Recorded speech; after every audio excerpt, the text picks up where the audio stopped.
안녕하세요, 어이진입니다. 오늘 말씀드릴 거 CCB입니다. CCB 아웃? 그거 아니에요. CCB가 뭐냐? Casualty Collection Point, 환자 수집수입니다. 근데 이거를 왜 알아야 되는데? 라고 얘기할 수 있습니다. 다수의 사상자가 나오는 걸 마스칼이라고 합니다. Mass Casualty. 이거에 대한 정의는 결국에 사상자가 몇 명이든 간에 우리의 인력과 물자를 넘어선 사상자가 나왔을 때 이제 대량 사상자라고 표현을 합니다. 전쟁이 일어나면 이 상황 분명히 올 거고 수도 없이 마주칠 겁니다. 이 개념을 알아야 됩니다. 그래서 그 물자를 효율적으로 사용하기 위해서 사상자 수집소라는 개념이 나옵니다. 오케이, CCP 알겠어. 근데 이거 뭐 어쩌라고? 라고 얘기하실 수 있어요. 부대에서 항상 보면은 뭐 CCP 운영하겠다. 근데 어떻게 정확히 운영할 건데? 이걸 모르는 사람이 많아요. 그래서 이거 어떻게 흘러가는지 말씀을 드리겠습니다. 일단 사상자 분류를 해야겠죠. 그러면 긴급, 응급, 비응급 지연이 있습니다. 진짜 빠르게 설명드리면 긴급, 진짜 뒤질 것 같은 새끼, 진짜 이 새끼 이거 안 하면 곧 가겠는데? 응급은 그래도 어느 정도 살 수 있는 사람, 시간으로 따지면 긴급은 2시간 이내에 수술대 올라야 되는 사람이고 응급은 8시간, 그리고 비응급은 24시간, 그렇게 시간의 기준을 가져갑니다. 그러면 지연은 뭔데? 라고 했을 때 이미 사망의 징후가 명백한 사람입니다. 이렇게 아시면 되고, 잠깐! 영상을 편집하다 보니까 말을 못한 게 있더라고요. 좀 나름 중요한 거여서 그래도 한번 얘기를 하고자 영상을 켜게 되었습니다. 바로 들어가겠습니다. 얘기하고 싶은 거는 CCP 설치에 필요한 요소들입니다. CCP를 설치하는 거에 있어서 공간적인 개념으로 나눈다면 이제 건물 내부와 일반적인 야지, 건물 외부라고 나눌 수 있겠죠. CCP를 설치하고 나서 그거를 운영하는 데에서의 기본적인 행동 요령들이나 요소들은 똑같다. 그 중에서 하나가 이제 경계, 그리고 은원패를 제공해야 되는 거예요. CCP를 설치한 지역이 정확히 어디다라고 얘기하진 못하겠지만 이제 비교적 안전지역일 확률이 크겠죠. 다시 교전이 일어날 수 있는 상황이 있을 확률이 있는 곳일 수도 있잖아요. 그렇기 때문에 360도 경계가 이루어져야 되고, 이제 사상자들에게 더 안전을 요구하게 해줄 수 있는 은원패가 확실하게 이루어져야 된다. 그리고 두 번째로는 이제 후송자상과의 소통, 만남이 용이한 곳입니다. TFC 상황에서 그 다음으로 넘어가는 게 Tactical Evacuation이잖아요. 전술적 후송 개념으로 이어져야 되는데 그거를 하려면 후송 자산이 필요하죠. 메디백이든 케이스백이든 자산이 필요해요. 그렇기 때문에 그들과의 소통이 지속적으로 돼야 되고 빠르게 만날 수 있는 곳을 선정을 하는 게 중요해요. 그래서 CCP를 선정하는 사람들이 이제 환자 후송뿐만 아니라 모든 인원들이 빠르게 후송될 수 있는 곳을 통상 픽업존으로 쓰잖아요. 그렇기 때문에 그런 것들도 중요하다. 퇴출로의 개념에서 더 엮어서 후송자산까지 어떻게 만날 건지 연결에 대한 그걸로 고민을 해보시면 될 것 같아요.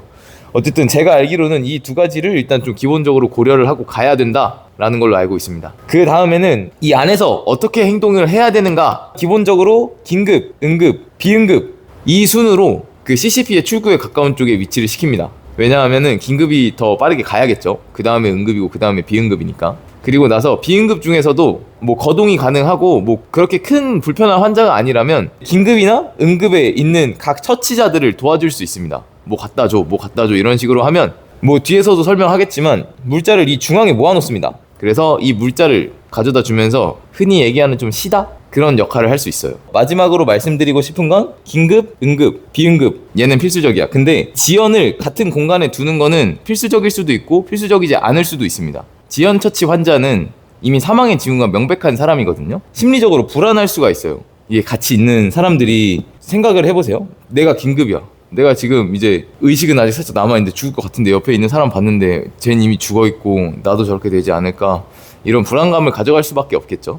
그래서 TCCC에서도 좀 강조를 하는 게 사상자에 대해서 소통하고 격려하고 안심하라 라고 하거든요. 안심시켜라. 그런 것들에 대해서 생각을 좀 해보면서 좋은 메딕이라면 의료 서비스, 이제 활력 징후만을 보면서 서비스를 제공하는 게 아니라 그 사람들의 멘탈까지 생각할 수 있는 그런 서비스들을 제공해 줘야 되지 않을까라는 고민도 한 번씩은 해봐야 됩니다. 그렇기 때문에 이 지연처치 환자는 밖으로 뺄 수도 있고 자리를 둬서 이들을 보존할 수도 있고, 그렇지만 이들을 안에서 보존할 수 있어도 가림막 같은 것들을 사용하면서 다른 환자들에게 시각적인 노출이 안 된다라면 더 좋은 의료 서비스를 제공할 수 있는 메딕이지 않을까라는 고민을 한 번씩은 해보셨으면 좋겠습니다.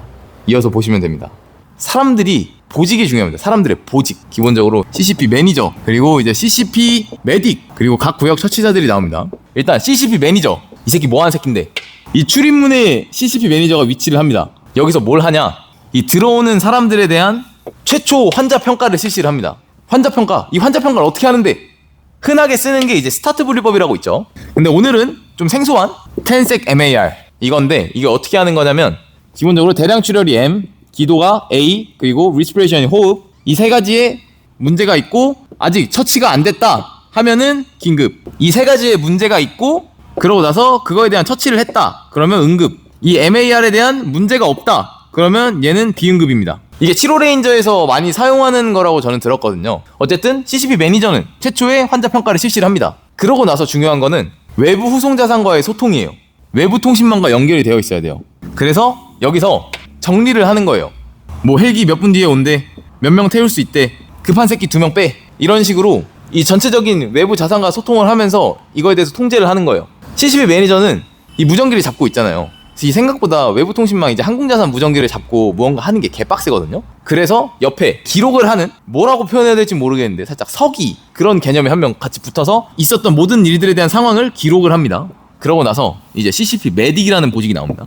이 CCP를 총괄하는 메딕이에요. 얘가 중요한 거는 물자를 관리를 합니다. 모든 의료 물자를 한가운데 모아놓고 각 지역에 있는 처치자들이 이거를 갖다가 받아 쓰는 거예요. 그리고 이제 나 뭐뭐 필요한데 여기 뭐 필요하고 여기 뭐 필요하고 여기 뭐 필요하고 막 그런 건의사항이 나오겠죠. 그런 부분들에 있어서 이 사람이 최대한 사상자의 상태 이런 것들을 다 종합해서 보고를 받고 얘한테 가, 얘한테 이거 가, 이런 식으로 하는 거예요. 이런 작전에 투입이 된 상황이면은 물자는 제한적일 수밖에 없거든요. 싸갈 수 있는 게. 그러다 보니까 그 물자를 최대한 효율적으로 하기 위해서 CCP 내부를 총괄하는 CCP 메딕이 이 물자를 관리를 합니다. 그러고 나서 또 중요한 거는 만약에 긴급에서 처치가 잘 돼서 얘가 응급으로 재평가를 해도 될 것 같아요. 그러면 긴급에서 바로 다이렉트로 가는 게 아니라 긴급에 있던 처치자가 CCP 메딕한테 가서 상황이 이렇다, 바이탈 사인이 이렇게 돌아왔는데 얘 응급으로 보내도 되냐? 라고 물어보고 승인 받으면 그때 보내는 겁니다. 막무가내로 하면 안 돼요. 그러고 또 중요한 거, 지휘 체계가 명확해야 된다. 이렇게 보고가 들어갔잖아요.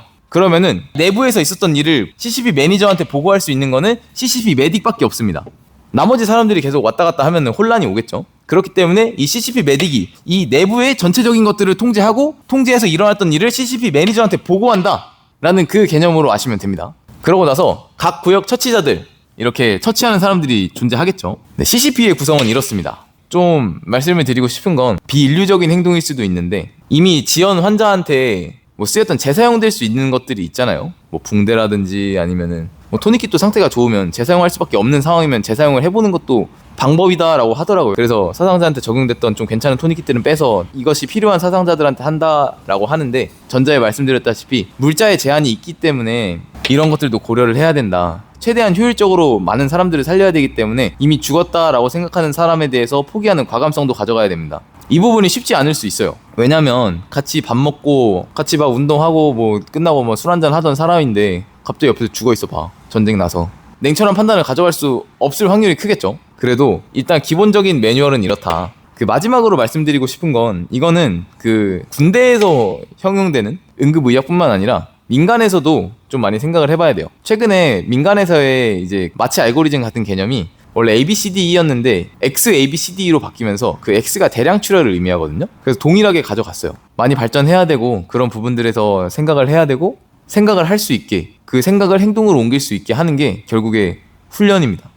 저는 훈련이 만족스러워야 자부심을 만든다라고 생각을 하거든요. 제가 있었던 곳밖에 한정 지을 수 없지만 대부분의 사람들의 얘기를 들어보면 이게 뭐 하는 짓이지? 라는 그 현타가 오잖아요. 나는 여기 이러려고 온 게 아닌데. 그게 저는 훈련의 부족함이라고 보거든요. 내가 정말 스스로 만족할 수 있고 내가 정말 스스로 특전 용사의 그 정도를 걷고 있다라고 생각을 하면은 그 만족감은 채워지고, 경제적인 부분을 무시할 수는 없지만 그래도 이런 일 하는데 이 정도로 먹고 살면 하면 난 진짜 행복한 거야, 나는 자부심이 있어 라는 그런 생각을 할 수 있는 부대를 만들게 하는 게 결국에 훈련이고, 그 훈련을 지속적으로 반복하고 하게 하는 거다. 많이 마음이 아프네요, 이런 얘기 하니까. 어쨌든 얘기하고 싶은 그 CCP 아니다. 이상입니다. 어이준입니다.